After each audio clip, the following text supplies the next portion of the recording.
வணக்கம். சனி வக்ர பயிற்சி. சனி வக்ர பயிற்சி அப்படிங்கிறது ஜூலை 26 இல்லைன்னா ஜூலை 27ல் சனி வக்ரம் அடைகிறார்.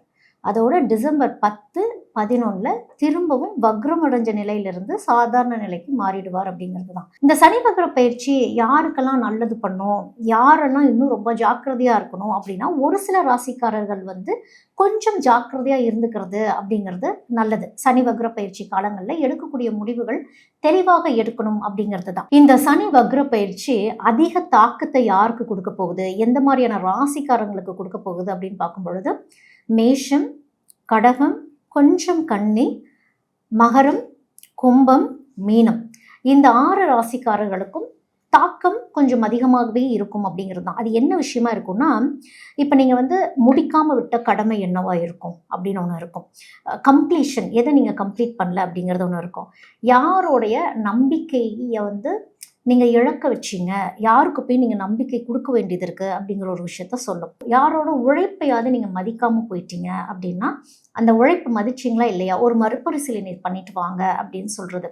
இன்னொரு விஷயம் பார்க்கும்போது, இப்போ பணம் சம்மந்தப்பட்ட விஷயத்துலையோ இல்லை பிஸ்னஸ் ரிலேட்டடான ஏதாவது ஒரு விஷயங்களில், இல்லை உங்களோட ரிலேஷன்ஷிப்பு அந்த மாதிரி ஏதாவது ஒரு விஷயங்களில் ஒரு டிசிப்ளின், ஒரு ஒழுக்க முறை நீங்கள் கடைபிடிக்காமல் போனீங்களா, இல்லை அங்கே ஏதாவது ஒரு விட்டக்குறை தொட்டக்குறைன்னு ஒரு விஷயத்தை வச்சுருக்கீங்களா, இதெல்லாம் நீங்கள் எப்படி சரி செய்ய போகிறீங்க அப்படிங்கிறது தான் சனி வக்ர பயிற்சி இது போன்ற தாக்கங்களை கொடுத்து சரி செய்யறதுக்கு ஒரு வாய்ப்பு கொடுக்கும் அப்படிங்கிறது தான் இந்த சனி வக்ர பயிற்சி.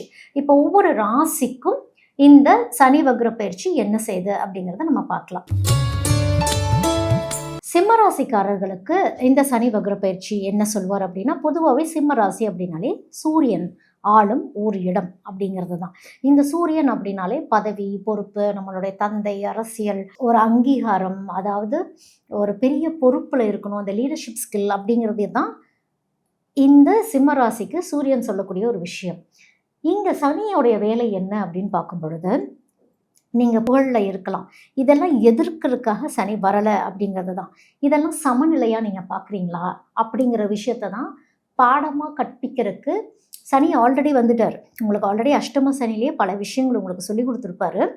இந்த சனி வக்ர பயிற்சியில் பணிவு அப்படிங்கிற ஒரு விஷயம் உங்கள் வாழ்க்கையில் வர ஆரம்பிச்சிருக்கும். எந்த அளவுக்கு நீங்கள் பணிஞ்சிருக்கீங்க, எவ்வளோ பொறுமையாக இருக்கீங்க, எல்லாத்தையும் எப்படி ஒரு சமத்துவமாக பார்க்குறீங்க, உங்களுடைய கர்மா என்ன மாதிரி நீங்கள் ஒரு உழைப்பை போட்டீங்க, இது எல்லாத்தையுமே இந்த சனி உங்களுக்கு புரிய வைக்கக்கூடிய காலகட்டங்களாகவே இந்த சனி வக்ர பயிற்சி அப்படிங்கிறது இருக்குது. இப்போது உங்களை இப்போ பயமாக இருக்கும். சிம்மத்தில் இருக்கவங்களுக்குலாம் இப்போ இந்த சனி வக்ர பயிற்சி, சனி நம்மளை எங்கேயாவது உயரத்தில் அப்படியே கீழே இறக்கிடுவாரோ அப்படிங்கிறதெல்லாம், அப்படி கீழே அப்படிலாம் இறக்கலாம் மாட்டார். சனி என்ன பண்ணுவார்னா, உங்களை உயரத்தில் தான் வச்சுருப்பாரு. ஆனால் அந்த உயரத்தில் எங்கே இருந்தாலும் தேவையான ஒரு பணிவு அப்படின்னு ஒரு விஷயம் இருக்குல்ல, நீங்கள் எந்த அளவுக்கு பணிஞ்சிருக்கீங்க அப்படிங்கிறத தான் கிளாஸ் எடுக்க வருவார், அதை தான் கற்றுத்தரக்கு வருவார். அப்போ அந்த இடத்துல நீங்கள் ஒரு உயர்ந்த இடத்துல நீங்கள் அப்படியே உங்களுடைய பதவியை தக்க வச்சுக்கணும் அப்படின்னா, பணிவு, சரண்டரிங் அப்படிங்கிற ஒரு விஷயம் ரொம்ப அவசியம் சிம்மத்தில் இருக்கவங்களுக்கு. சனி கேட்கும், சரி நீங்கள் ஒரு ஒரு மதிப்பு மரியாதை அப்படிங்கிற ஒரு விஷயத்த விரும்புகிறீங்களா, இல்லை பாராட்டு மட்டும் இருந்துட்டா போதும் அப்படிங்கிற மாதிரி அதில் ஒரு விருப்பமாக இருக்கீங்களா அப்படிங்கிறத சரி கேட்பார். அதோட மக்கள்லாம் உங்களை பார்த்து கைத்தட்டுறாங்களா, இல்லை மனசார தான் உங்களை மதிக்கிறாங்களா, இது ரெண்டையும் ஃபோக்கஸ் பண்ண வைப்பார். எது உங்களோடது, எதை நோக்கி நீங்கள் போயிட்டுருக்கீங்க அப்படிங்கிறது. இப்போது உங்களுக்கு பதவி தான் பெருசு அப்படிங்கிற மாதிரி இருக்கும். இப்போ உங்களுக்கு பதவி பெருசா, இல்லை பண்பாக இருக்கிறது பெருசா அப்படிங்கிற ஒரு விஷயத்தையும் சிம்மராசிக்காரங்களுக்கு சனி கொஞ்சம் கிளாஸஸ் அப்படிங்கிறது எடுப்பார். சனி வக்ரமாச்சுன்னா இப்படி தான் சோதிச்சு பார்ப்பார். இதுவா அதுவா, எது ரைட் அப்படிங்கிற ஒரு விஷயத்த கேட்பார். இந்த சிம்மராசிக்காரங்களுக்கு பொதுவாகவே ஒரு தலைமை பண்பில் இருக்கணும் அப்படிங்கிற ஒரு எண்ணம், தன்னம்பிக்கை, கான்ஃபிடன்ஸ் ரொம்ப ஜாஸ்தி. சிம்மராசிக்காரங்களுக்கு அவ்வளோ சீக்கிரம் யார் பேச்சையும் கேட்க மாட்டாங்க. ஒரு அட்வைஸ் கூட யாராவது சொன்னாங்கன்னா கூட உன்ட்டு நான் கேட்டனா அப்படிங்கிற மாதிரி அவங்க சொல்லுவாங்க. அது ஒரு அலர்ட்னஸ் அப்படிங்கிறது அவங்களுக்கு புரியிறதுக்கு ரொம்ப காலங்கள் அப்படிங்கிறது எடுக்கும். மற்றவங்களுக்கு உதவணும் அப்படிங்கிற ஒரு எண்ணம் அதிகமாகவே சிம்மராசிக்காரங்களுக்கு இருக்கும். மனசு ஒரு மென்மையான மனசு தான். சில சமயங்களில் பொதுவாக சிம்மராசிக்காரங்களுக்கு நான் அப்படிங்கிற ஒரு தாட், ஒரு ஃபீல் எப்போவுமே இருந்துக்கிட்டே இருக்கும், நான் தான் அப்படின்னு. அப்போ இந்த சனி வக்ரத்தில் சனி என்ன சொல்லிக் கொடுப்பாருன்னா, அது நான் இல்லை, அது நாம் அப்படிங்கிற விஷயத்தை தான் சொல்லி கொடுக்கும் அப்படிங்கிறது. ஸோ எல்லாமே ஒரு டீம் எஃபர்ட்டில் தான் வரும், நான் மட்டும் கிடையாது அப்படிங்கிறத புரிய வைக்கிறது தான் வந்து சனி வக்ர பயிற்சி சிம்மராசிக்காரங்களுக்கு. உங்களுடைய பதவியிலையோ இல்லை உங்களுக்கு கொடுத்த பொறுப்புலையோ சில மாற்றங்கள் ஏற்படுறதுக்கான வாய்ப்புகள் இந்த சனி வக்ர பயிற்சியில் நடக்கிறதுக்கு சாத்தியக்கூறுகள் ரொம்ப அதிகம். அதோட இப்போ வந்து உங்களுக்கு மேலதிகாரிகள்லாம் இருக்காங்க, உங்கள் ஒர்க் பிளேஸில் இருக்கிறாங்க அப்படின்னா அவங்க இன்னுமே உங்களுக்கு ரெஸ்பான்சிபிலிட்டிஸ் கொடுக்குற மாதிரி இருக்கும், இன்னும் கொஞ்சம் ப்ரெஷர்ஸ் ஹேண்டில் பண்ணுற மாதிரியே உங்களுக்கு இருக்கும். பழைய வேலை ஏதாவது முடிக்காமல் விட்டுருந்தீங்கன்னா கூட மறுபடியும் அதை முடிச்சே ஆகணும் அப்படிங்கிற ஒரு நிர்பந்தத்துக்குள்ளே போகிற மாதிரி உங்களுக்கு இருக்கும். இப்போ நீங்கள் வந்து ஒரு டீமை ரன் பண்ணிகிட்ருக்கீங்க அப்படின்னா அவங்களுடைய நம்பிக்கையை இழந்த ஒரு நம்பிக்கையை நீங்கள் மீண்டும் பெறுறதுக்கு அவங்களுக்கு ஈக்குவலாக நீங்கள் இறங்கி ஆகணும் அப்படிங்கிறது தான். இப்போது தலைவன் அப்படின்னா பெரும்பாலும் சிம்மத்தில் இருக்கவங்க வந்து தலைவன் பொறுப்பில் இருக்கக்கூடிய ஒரு அமைப்பு. அப்போது இந்த தலைவன்கிறது நம்ம போய் ஃப்ரண்ட் ஃபேஸிங் பண்ணி முன்னால் நிற்கிறது கிடையாது, கடைசி வரைக்கும் நின்று எல்லாத்தையும் அந்த டீமை எல்லாம் ஓகே எல்லாம் பத்திரமா இருக்காங்களான்னு பார்த்து அனுப்பி வைக்கிறது அப்படிங்கிறது தான் வந்து ஒரு தலைவனுடைய ஒரு வேலையாகவே இருக்குங்கிறத சனி ரொம்ப அழகாகவே கிளாஸ் எடுப்பார் சிம்மத்தில் இருக்கவங்களுக்கு. ஸோ இந்த ஆடம்பர செலவுகள் அப்படிங்கிறது முடிஞ்ச அளவுக்கு குறைச்சிக்கணும். அந்த பெருமைக்காக செலவு செய்கிறேன் அந்த மாதிரிலாம் சிம்மராசிக்காரங்க செய்யக்கூடாது. தேவை என்னவோ அதுக்கு மட்டும் செலவு பண்ணிட்டு இருந்துக்கிறது நல்லது. லாங் லாஸ்டிங்காக இருக்கக்கூடிய இன்வெஸ்ட்மெண்ட் பிளான்ஸு, சேவிங் பிளான்ஸு இந்த மாதிரிலாம் கொஞ்சம் மறுபரிசீலனை பண்ணி வச்சுக்கிறது நல்லது. உங்களுக்கு ஷார்ட்கட்ஸ் நிறைய விதி காட்டும், அந்த ஷார்ட்கட்ஸ்குள்ளே எதுலையும் நீங்கள் போயிடக்கூடாது. இப்போ ஃபேமிலியில் அப்பா வயசில் இல்லை அப்பா இருக்கிறாங்க இல்லை மூத்தவங்க இருக்காங்க அப்படின்னா அவங்களுக்கு கொஞ்சம் ஒரு முக்கியத்துவம் கொடுக்கறது இப்போ ரொம்ப அவசியம். அவங்ககிட்ட கொஞ்சம் ரெஸ்பெக்டபுளாக இருந்துக்கிறது ரொம்ப அவசியம்.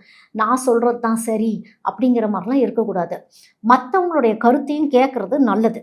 ஏன்னா எப்போவுமே நான் தான் கரெக்ட், நான் சொல்லிட்டேன் நீங்கள்லாம் கேட்கணும் அப்படிங்கிற மாதிரி இருக்கப்போ குடும்பத்தில் அமைதி நிலைமைகள் அப்படிங்கிறது இருக்காது. முடிஞ்ச அளவுக்கு குடும்பத்தில் ரெஸ்பெக்ட் கொடுத்து இருந்துக்கிறது நல்லது. இப்போ சனி சிம்மராசிக்கிட்ட ஒன்று தான் கேட்கும். என்ன கேட்கும் அப்படின்னா, என்ன கேட்குங்கிறத விட என்ன உண்மையை புரிய வைக்கும் அப்படின்னா, சரிங்க அந்த கிரீடத்தையெல்லாம் நீங்கள் வச்சுக்கோங்க, இந்த கிரீடத்தை வச்சுக்கோங்க, தலையில் அணிஞ்சுக்கோங்க, எல்லாம் ஓகே, ஒன்றும் பிரச்சனை கிடையாது. ஆனால் அந்த கிரீடத்தோடைய பாரத்தை நம்ம தாங்குவது அப்படின்னு ஒன்று இருக்குல்ல, அதை எந்த அளவுக்கு நம்ம தாங்குறோமோ அதுதான் பெருமை. ஜஸ்ட் கிரீடத்தை மட்டும் வச்சுட்டு ரெஸ்பான்சிபிலிட்டிஸ் எடுக்காமல் போகிறது அப்படிங்கிறதெல்லாம் இல்லை.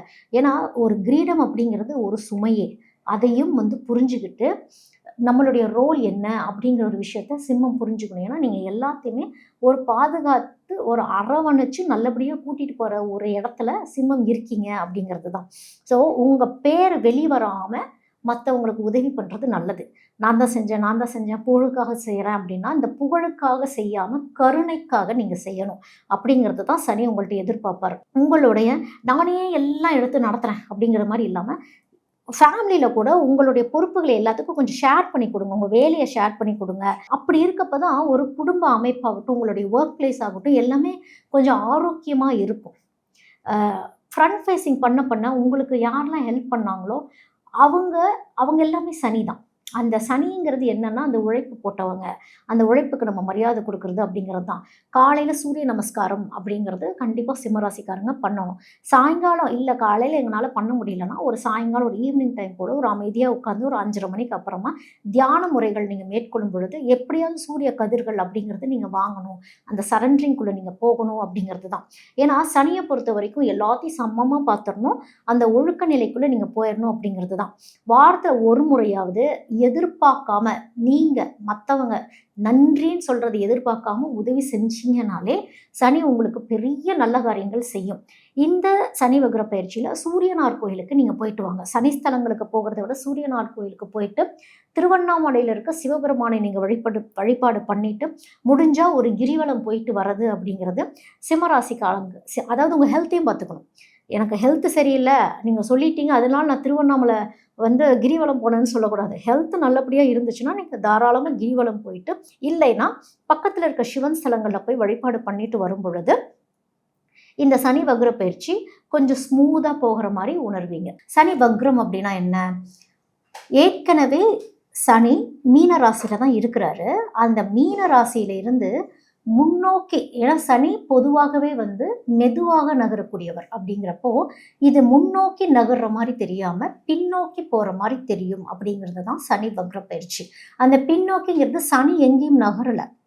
சனியோடைய அமைப்பு மற்ற கிரகங்கள் தாண்டி போகும் பொழுது இந்த பூமியோட சுழற்சியோட அமைப்பு அப்படின்னு ஒன்று இருக்கு இல்லையா, அந்த அமைப்புல இருந்து பார்க்கும் பொழுது சனி பின்னோக்கி போகிற மாதிரி தெரியும் அப்படிங்கிறது தான் சனி வக்ர பயிற்சி. மீனத்துல ஆல்ரெடி சனி இருக்கிறாரு அப்படிங்கிறப்போ ஆன்மீகம் அப்படிங்கிற ஒரு விஷயத்த ரொம்ப ஸ்ட்ராங் ஆக்கிட்டே இருப்பாரு அப்படிங்கிறது தான். அப்போ சனி வக்ர பயிற்சியை பார்த்து நம்ம யாரும் பயந்துக்கணும் அப்படிங்கிறதெல்லாம் அவசியம் கிடையாது. சனி என்ன செய்வார்னா, புதுசா செய்யக்கூடிய தவறுகளுக்கு தண்டனை அப்படிங்கிறது கிடையாது. ஏற்கனவே நீங்கள் செய்த பிழைகளுக்கு திருத்திக் கொள்வதற்கு ஒரு வாய்ப்பு அப்படின்னு நம்ம சொல்லலாம். அதுதான் சனி வக்ர பயிற்சி.